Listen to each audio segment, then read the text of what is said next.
Iya. Sehingga mau tidak mau manusia harus mengambil makna literal tentang apa yang dia kabarkan, apa yang dia perintahkan, apa yang dia larang, apa yang dia bolehkan, yang disebut dengan syariat itu. Ya beginilah, misal kayak di rumah juga kan, ke anak tuh, bang jadi anak yang baik ya, jadi anak yang soleh, itu kan nggak cukup tuh. Iya. Oke, mungkin dia akan ngerti, iya jadi yang baik, cuman Betul. terus gimana? Ya, makanya uniknya gini, dalam sebuah bukunya ya, Islam dan Modernitas, Fazlur Rahman, aslinya itu huruf dot sih, Fadlur Rahman. Hanya orang-orang India itu kalau dot itu ganti Z. Fazlur Rahman tuh bilang, dia itu nggak setuju kalau kaum muslimin itu kemudian mengadopsi demokrasi sebagai pemikiran Barat, kebebasan sebagai pemikiran Barat. Itu namanya menjadikan kita mengamalkan unsur-unsur dari luar Islam. Gitu ya. Dia itu ingin mengembangkan agar kalaupun kita itu mengembangkan demokrasi kita itu harus benar-benar lahir dari pemahaman terhadap Islam. Itu harus munbathik anil aqidatul islamiyah.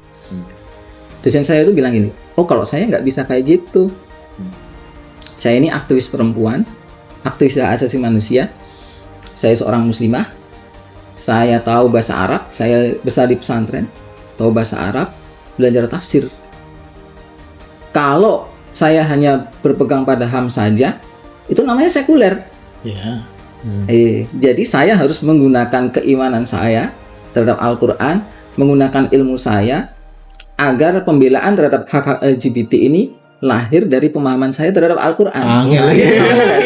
Oke.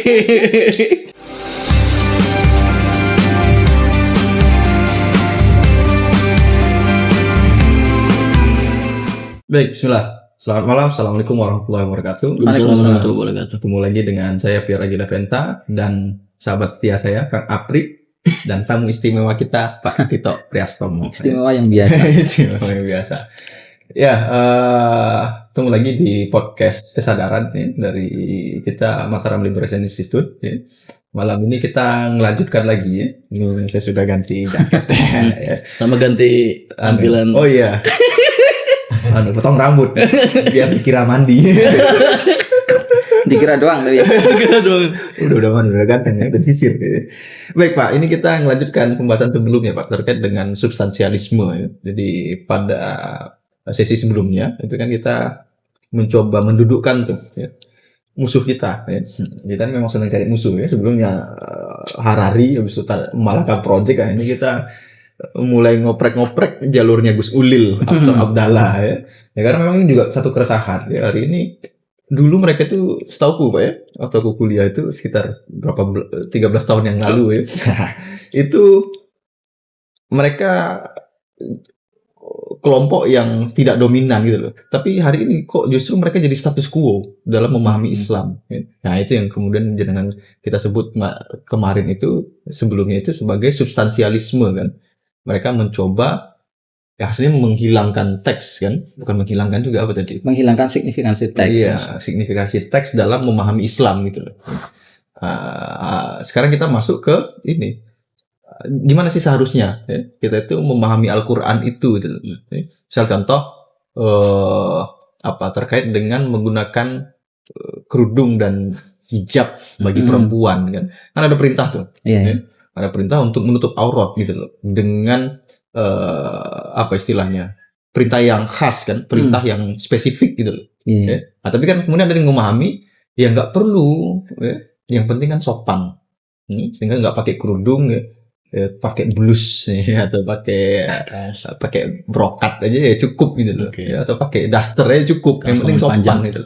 Ya kan banyak kan ibu-ibu sekarang keluar beli sayur pakai daster ya. Tapi sopan kan, mari mas ya kan. Itu nggak perlu gitu loh. Mari mas, Nutrisari. Mari mas. Ada udah motor lewat ya, maaf. Nah gitu Pak, nih gimana terus kita itu, walaupun nanti kesannya kita ini tekstualis banget kan, fundamentalis banget gitu loh, memaksakan satu pemahaman terkait dengan teks Al-Quran gitu loh. Mungkin dengan bisa menjelaskan ke kita. Ini juga nanti ada yang komentar lagi nih. Kita anak-anak SD ngomentarin profesor. Melawan Quraisyhab. Iya. Itu profesor tafsir lagi. Profesor tafsir lagi. Yang berkesimpulan bahwa memang tidak ada kewajiban untuk mengenakan jilbab. Yang ada adalah kesimpulannya pakaiannya yang penting sopan untuk standar masyarakat yang ada. Gitu.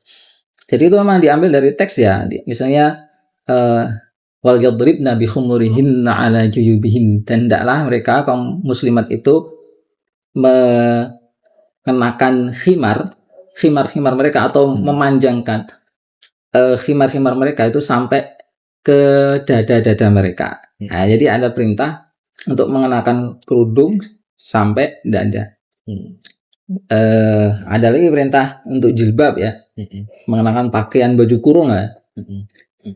Ya ayuhan nabiyyu qul li azwajika wa banatika wan nisa'il mu'minina yudnina 'alaihinna min jalabibihin. Ini adalah perintah pada Nabi untuk memerintahkan istri-istri, anak perempuan, kaum muslimat, orang-orang wanita yang beriman untuk menjulurkan jilbab-jilbab mereka atas tubuh mereka. Jadi harus mengenakan kerudung dan baju kurung yang menutup semua anggota badan. Nanti ada hadis yang mengatakan pengecualiannya adalah muka dan telapak tangan.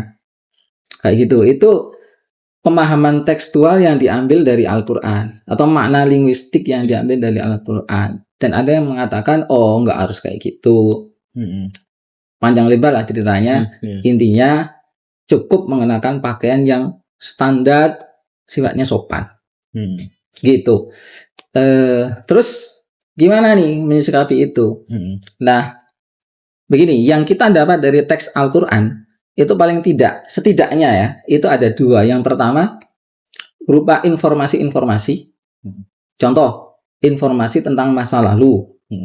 Misalnya ada manusia pertama, Adam alaihissalam kan gitu. Ada iblis disuruh sujud dan para malaikat dia nggak mau. Tentang Ashabul Kahfi misalnya, tentang nabi-nabi itu masa lalu. Tentang masa depan, tentang adanya orang yang masuk surga, ada orang yang masuk neraka kayak gitu, ada hari kiamat. Tentang hal gaib, adanya iblis, adanya malaikat dan seterusnya.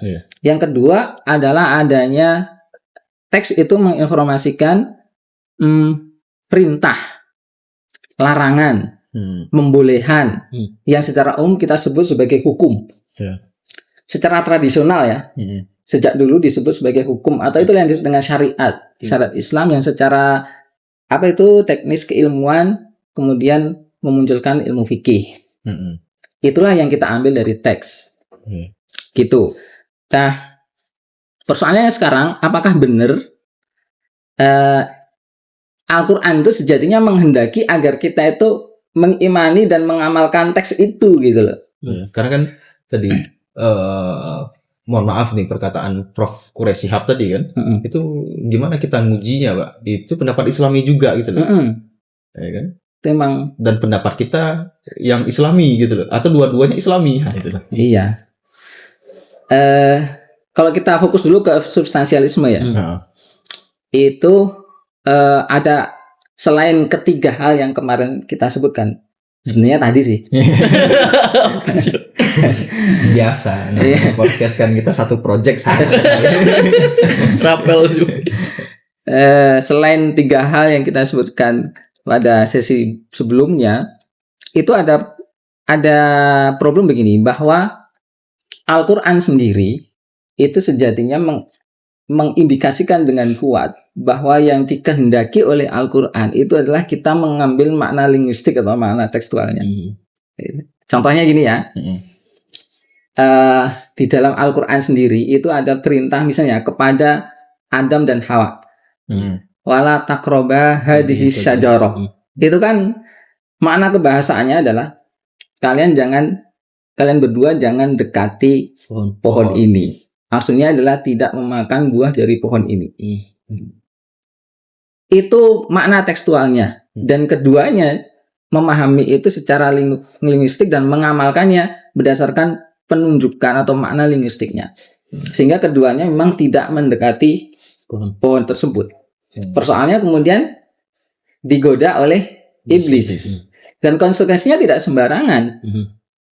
Karena menyalahi makna linguistiknya dengan kemudian memakan buah itu, mereka tidak bertanya-tanya ini substansinya apa ya, Iya, iya, iya. gitu kan?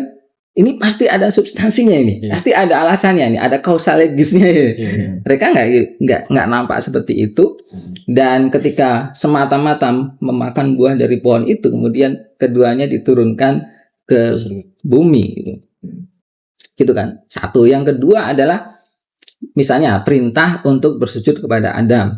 Para malaikat kan tidak bertanya, ini sebenarnya yang dikehendaki makna tekstualnya atau substansinya, mereka nggak pikir kayak gitu, ya kan? Sehingga para malaikat memang bersujud, yang nggak bersujud iblis, dan konsekuensinya juga tidak macam-macam. Iblis dianggap kufur dan didepak dari surga dan dilaknat oleh Allah SWT karena alasannya dia mengatakan perintah Allah itu salah. Harusnya saya dari api, dia dari tanah gitu. Apalagi misalnya gini, ayat-ayat yang pertama turun itu kan surat apa? Al-Alaq ya. Di situ ada kalimat gini, Iqra wa rabbukal akram alladzi 'allama bil qalam 'allamal insana ma lam ya'lam. Ada perkataan 'allamal insana ma lam ya'lam. Tuhan yang mengajarkan kepada manusia apa yang tidak dia ketahui. Pertanyaannya, apa yang tidak diketahui oleh manusia? Banyak. Kalau soal matematika, fisika, kimia, biologi, soal bahwa manusia itu harus adil, harus baik sama orang lain, itu secara fitrah itu kayaknya dianugerahkan ya oleh fitrah manusia itu cenderung ke situ. Kalau soal sekedar substantif nilai-nilai universal, kok sepertinya manusia tahu gitu. Jadi pertanyaannya, apa yang tidak diketahui oleh manusia? Itulah yang dikabarkan oleh Allah dengan kolam, dengan pena. Maksudnya adalah yang tertulis dengan ayat-ayat yang tertulis dalam Al-Quran itu. Yang tidak bisa diketahui oleh manusia adalah satu, fakta-fakta yang tidak terindra, seperti masa lalu, masa depan, makhluk-makhluk gaib. Kemudian apa yang diperintahkan oleh Allah dan apa yang dilarang oleh Allah, itu manusia tidak akan tahu. Spesifik perbuatan-perbuatannya. Iya. Sehingga mau tidak mau manusia harus mengambil makna literal tentang apa yang dia kabarkan, apa yang dia perintahkan, apa yang dia larang, apa yang dia bolehkan, yang disebut dengan syariat itu. Ya begitulah, misal kayak di rumah juga kan, ke anak tuh, bang jadi anak yang baik ya, jadi anak yang soleh, itu kan nggak cukup tuh. Iya. Oke, mungkin dia akan ngerti, iya jadi yang baik, cuman Betul. Terus gimana? Apa yang diperintahkan oleh orang tuanya kan nggak tahu. Iya. Kalau buang air yang bagus ya, buang air yang bagus tuh gimana gitu loh. Cebok tangan kanan, tangan kiri ya kan. Berarti kan harus spesifik diajarkan. Apakah bisa dibilang juga gitu Pak? Apa kalau buat memahami Al-Quran itu cukup dengan belajar bahasa Arab itu gitu. Kemudian bahasa Arab Al-Quran terus tahu artinya, cukup dengan itu gitu. Ya, kalau para ulama yang dikatakan tekstualis yang terjerat oleh teks itu. Kemudian karena memahami perintah Allah, petunjuk Allah itu ada pada makna tekstualnya. Kemudian mereka menyusun pagar-pagar atau aturan-aturan untuk memahami makna-makna tekstual itu. Ya, pertama adalah dengan menguasai bahasa Arab tentunya. Karena kalau kita lihat syarat-syarat orang untuk bisa mengambil hukum dari Al-Quran dan As-Sunnah atau mujtahid, itu syaratnya adalah dia memahami bahasa Arab sampai pada kapasitas yang dia memiliki malakah atau kemampuan yang melekat pada dirinya untuk memahami teks-teks berbahasa Arab. Jadi memahami bahasa Arab adalah mutlak. Kalau sekedar substansi, orang nggak perlu bahasa Arab. Iya. Ya. Kemudian ada perangkat-perangkat yang telah mapan, misalnya usul fikih. Usul fikih itu sebenarnya bicara tentang nalar yang sifatnya rasional, tentang bagaimana aturan memahami kalam. Contohnya begini, la yusraful lafdhu minal haqiqah ilal majaz illa biqarinah misalnya. Suatu lafadz itu tidak diartikan sebagai majaz atau makna konotatif, itu dialihkan dari makna denotatif menuju makna konotatif, kecuali dengan indikasi bahwa teks itu memang mengarah kepada makna majaz gitu. Itu kan nalar yang umum saja. Aturan untuk memahami kalam atau perkataan orang, termasuk perkataan Al-Quran. Jadi mereka mengharuskan siapa saja yang menggali hukum dari Al-Quran dan As-Sunnah harus memahami bahasa Arab dan masih memahami prosedur-prosedur rasional untuk memahami kalam, yang itu semua terangkum dalam usul fikih. Kayak gitu. Oke, aku kan nangkapnya begini Pak.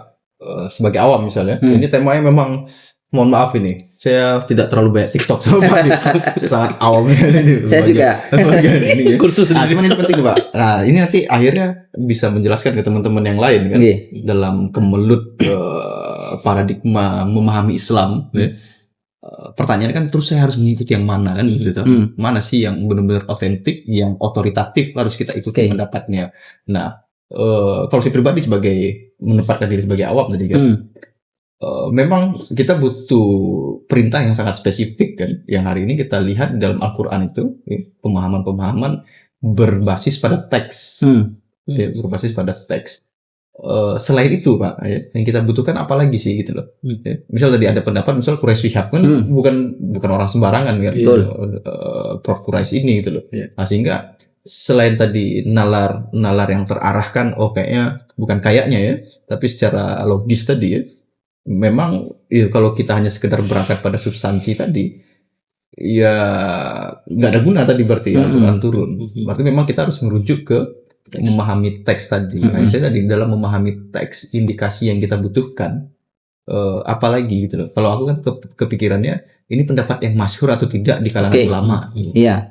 Nah, jadi itu ya, para ulama sudah menetapkan standar untuk memahami teks Al-Quran dan As-Sunnah. Gitu. As-Sunnah kan juga pakai bahasa Arab juga. Bedanya kalau Al-Quran itu mukjizat gitu ya. Kalau As-Sunnah adalah perkataan Rasulullah SAW yang perkataan manusia. Nah, kita sebagai orang awam, saya kan juga bukan ulama, ya. Sebagai orang awam dalam hal ini, terus gimana gitu? Ada yang kita anggap pakar kayak tadi, yang mengatakan jilbab nggak wajib. Ada juga yang mengatakan jilbab wajib. Terus gimana? Nah,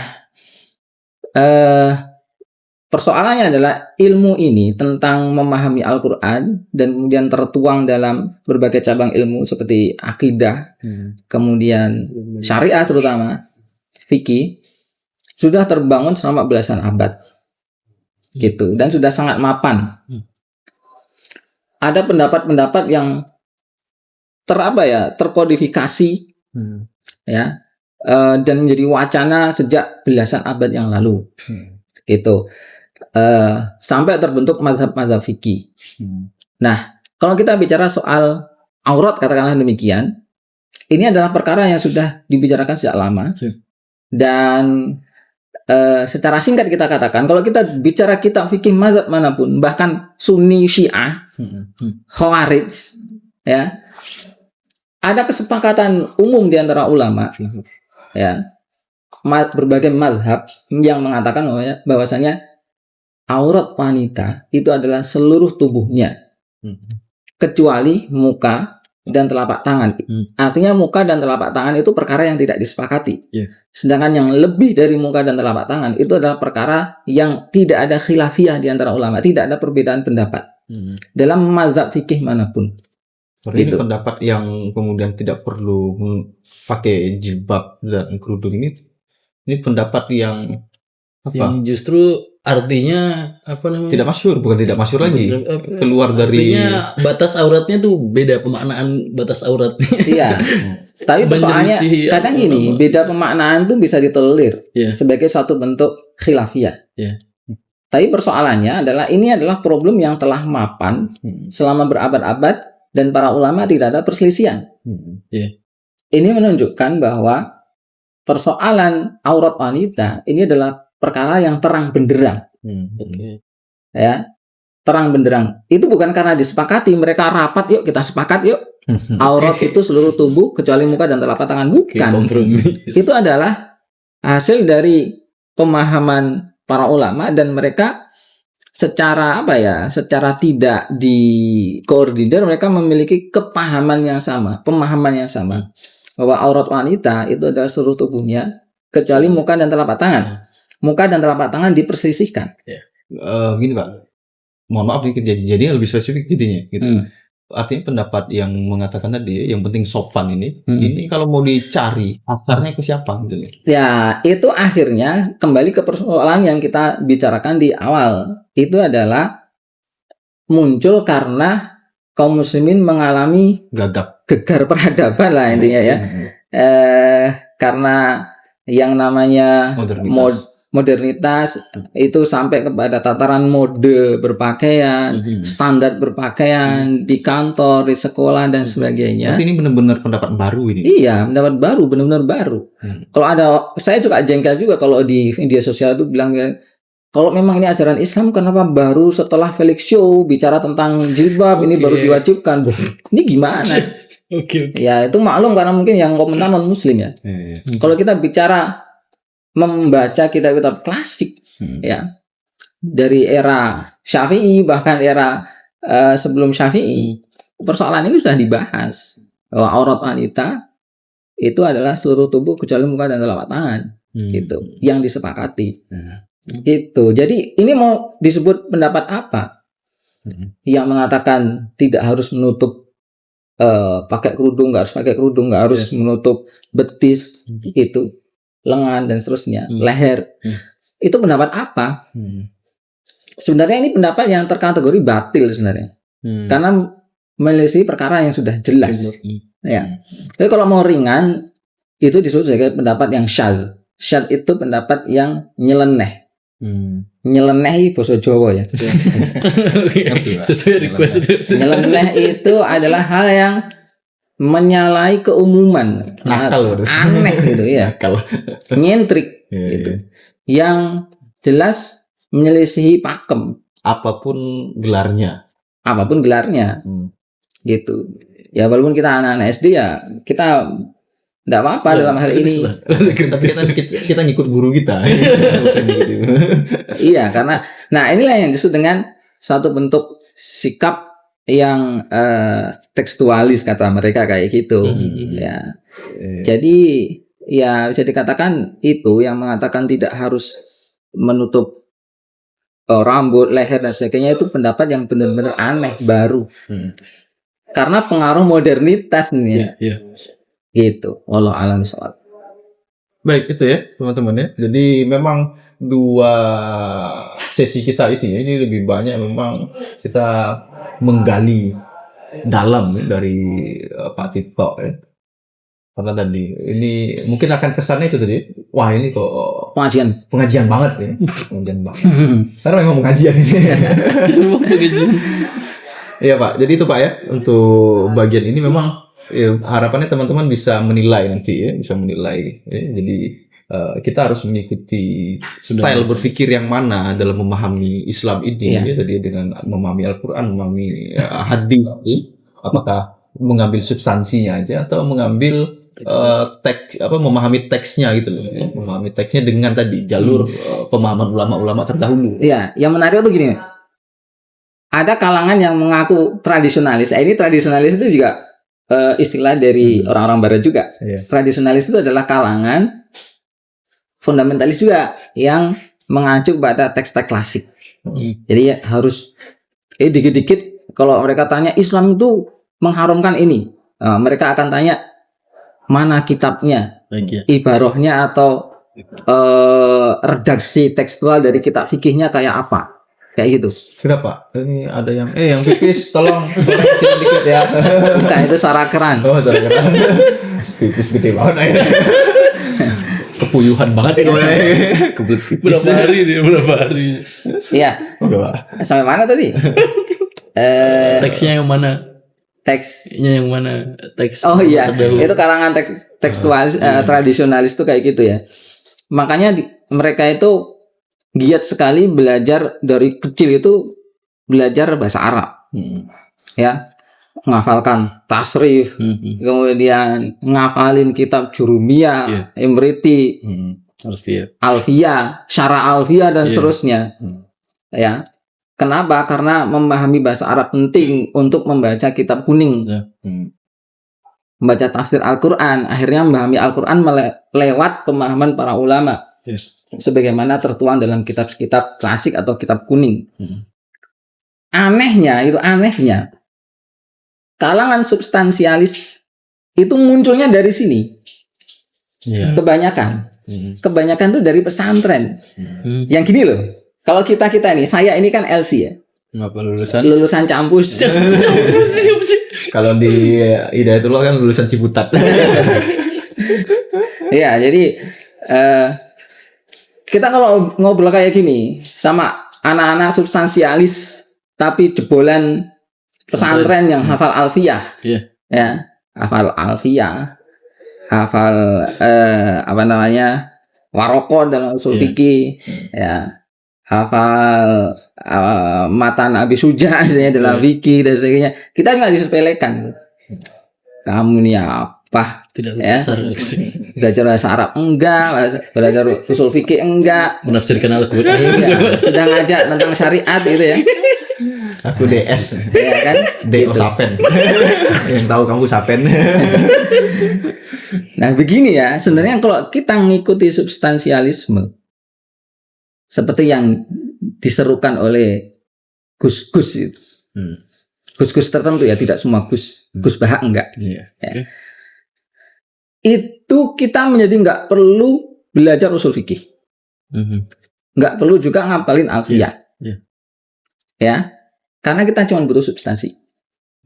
Itu, jadi usul fikih, bahasa Arab dan lain, mantik bahkan mantik yang sebenarnya itu adalah unsur luar.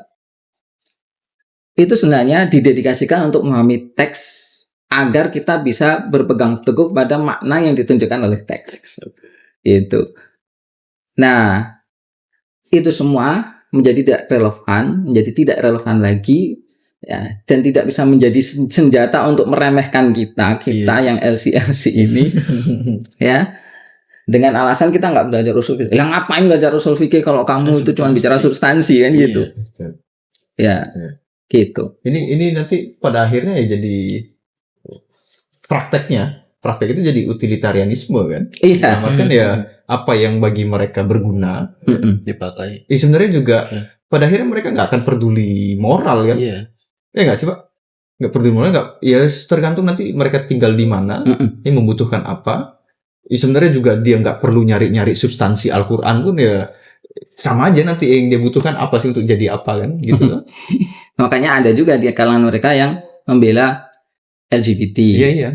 Gitu. Apalagi nanti pada dasarnya mereka nggak perlu bicara tentang memporak-porandakan Al-Quran dan lain-lain kan. Ya sudahlah, berangkat aja langsung. Tapi kalau nggak gitu, mereka akan tetap berbenturan dengan kaum muslimin. Ya, makanya supaya tidak berbenturan dengan kaum muslimin, mereka tetap mencoba mengembangkan yang saya katakan kemarin ya, bahwa harus keimanan pada Allah, Al-Quran, Nabi Muhammad SAW itu harus tetap ada sebagai elemen utama Islam. Ini maksiat metodologis ilmiah atau kemunafikan metodologis ini. Iya. Makanya uniknya gini, dalam sebuah bukunya ya, Islam dan Modernitas, Fazlur Rahman, aslinya itu huruf dot sih, Fadlur Rahman. Hanya orang-orang India itu kalau dot itu ganti Z. Fazlur Rahman tuh bilang, dia itu nggak setuju kalau kaum muslimin itu kemudian mengadopsi demokrasi sebagai pemikiran Barat, kebebasan sebagai pemikiran Barat. Itu namanya menjadikan kita mengamalkan unsur-unsur dari luar Islam. Bahwa gitu ya. Dia itu ingin mengembangkan agar kalaupun kita itu mengembangkan demokrasi kita itu harus benar-benar lahir dari pemahaman terhadap Islam. Wah, itu harus munbasik anil aqidatul islamiyah. Oke. Mudah-mudahan dosen saya juga nggak lihat podcast ini ya. Jadi gini. Mudah-mudahan ditarik tetangga. Berarti ya udahlah, jangan di-share. Jadi ada dosen saya itu, dosennya itu sangat baik gitu, kalau kita itu ketemu di jalan, hey sedang apa kayak gitu lah, sangat semana itu dalam bahasa Jawa itu ya. Itu gini, dia bilang gini, saya itu aktivis perempuan, ya. Tapi dia laki-laki Pak. Perempuan, ibu-ibu nggak usah saya sebutkan jabatannya, nanti ketahuan banget. Pokoknya jabatannya penting itu Inisial aja, di Pak. sekolah penting di Jogja. Sebut saja Umi. Nah, dia tuh menyayangkan kolega-kolega dia yang aktivis perempuan mengomentari respon kaum muslimin terhadap hak-hak LGBT. Mereka tuh bilang, biarinlah orang-orang aktivis Islam itu menentang hak-hak LGBT berdasarkan agama. Kita memperjuangkan hak asasi manusia. Mereka bicara agama, kita bicara hak asasi manusia terhadap kalangan LGBT. Dosen saya itu bilang gini, oh kalau saya nggak bisa kayak gitu. Saya ini aktivis perempuan, aktivis hak asasi manusia. Saya seorang muslimah. Saya tahu bahasa Arab, saya besar di pesantren, tahu bahasa Arab, belajar tafsir. Kalau saya hanya berpegang pada HAM saja, itu namanya sekuler. Ya. Jadi saya harus menggunakan keimanan saya terhadap Al-Quran, menggunakan ilmu saya, agar pembelaan terhadap hak-hak LGBT ini lahir dari pemahaman saya terhadap Al-Quran. Oke.